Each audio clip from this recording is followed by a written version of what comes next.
Pemirsa, mengantisipasi bencana kebakaran hutan dan lahan di Kabupaten Musirawas, Badan Penanggulangan Bencana Daerah kini mulai membentuk Satgas yang bertugas melakukan pemantauan di sejumlah kecamatan rawan kebakaran.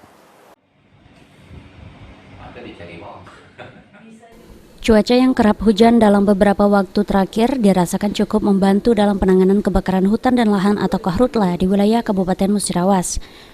Namun BPBD Musirawas sendiri telah membentuk Satgas Karhutla yang dibagi dalam 3 tim dan bekerja selama 24 jam dan disebarkan di daerah rawan Karhutla meliputi Kecamatan Muara Lakitan, Muara Kelingi, Megang Sakti, BTS Ulu Cecar, dan Muara Beliti.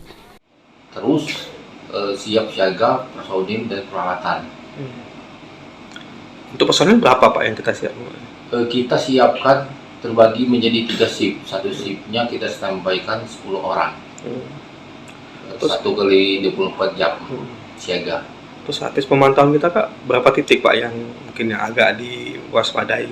Yang jelas kita untuk daerah kecamatan-kecamatan yang rawan karhutla menjadi perhatian kita.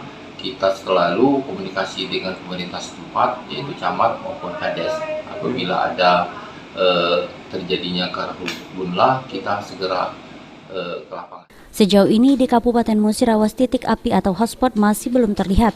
Namun BPBD Kabupaten Musirawas terus mengingatkan dan menghimbau warganya untuk tidak membuka lahan dengan cara dibakar. Tri Hajariah, PAL TV.